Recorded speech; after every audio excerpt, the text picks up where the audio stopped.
I was 18 years old when I got married.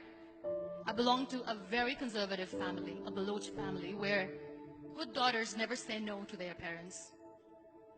My father wanted me to get married, and all I said was, if that makes you happy, I'll say yes. And of course, it was never a happy marriage. Just about after 2 years of getting married, about 9 years ago, I met a car accident. Somehow my husband fell asleep and the car fell in the ditch. He managed to jump out, saved himself. I'm happy for him. But I stayed inside the car and I sustained a lot of injuries. The list is a bit long. Radius ulna of my right arm were fractured. The wrist was fractured. Shoulder bone and collarbone were fractured. My whole rib cage got fractured. But that injury that changed me and my life completely was the spine injury. Many people came to rescue. They gave me CPR. They dragged me out of the car. And while they were dragging me out, I got the complete transection of my spinal cord. Those 2.5 months in the hospital were dreadful. I was at the verge of despair. One day, doctor came to me and he said, well, I heard that you wanted to be an artist, but you ended up being a housewife. I have a bad news for you. You won't be able to paint again. Next day, doctor came to me and said, your spine injury is so bad, you won't be able to walk again.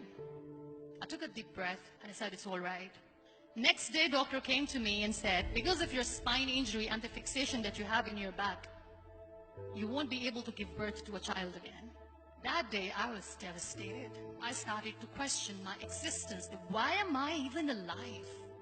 So what kept me going was, one day I asked my brothers, I know I have a deformed hand, but I'm tired of looking at these white walls in the hospital and wearing these white scrubs.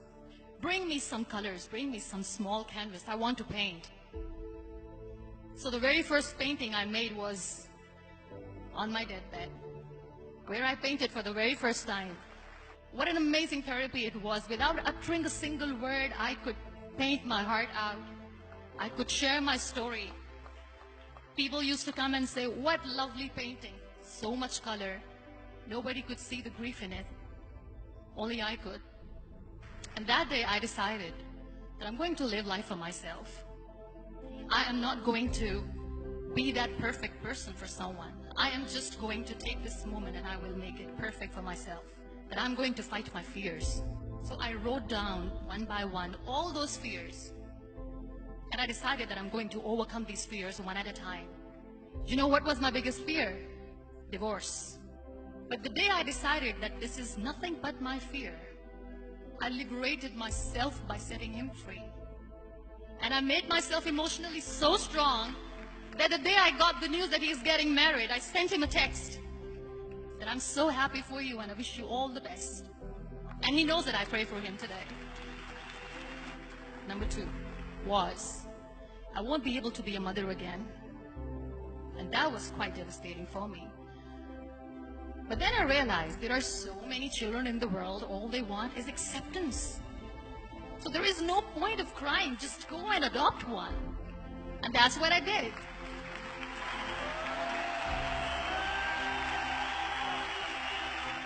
I gave my name in different organizations, different orphanages, and I waited patiently. 2 years later, I got this call from a very small city in Pakistan. I got a call and they said, are you Muniba Mazari? There is a baby boy and would you like to adopt? I could literally feel the labor pain. I said, yes, yes, I am going to adopt him. I am coming to take him home. And that day, I was 2 days old, and today he's 6. You know, when you end up being on the wheelchair, what's the most painful thing? People think that they will not be accepted by the people because we, in the world of perfect people, are imperfects. So I decided to appear more in public. I started to paint. I have done a lot of modeling campaigns. I decided that I'm going to join the national TV of Pakistan as an anchor person. I became the National Goodwill Ambassador for UN Women Pakistan, and now I speak for the rights of women, children. I was featured in BBC 100 Women for 2015. I'm one of the Forbes 30 under 30 for 2016. So when you accept yourself the way you are, the world recognizes you. It all starts from within. We have this amazing fantasy about life. This is how things should work. This is my plan. It should go as per my plan. If that doesn't happen, we give up. I never wanted to be on the wheelchair. Never thought of being on the wheelchair.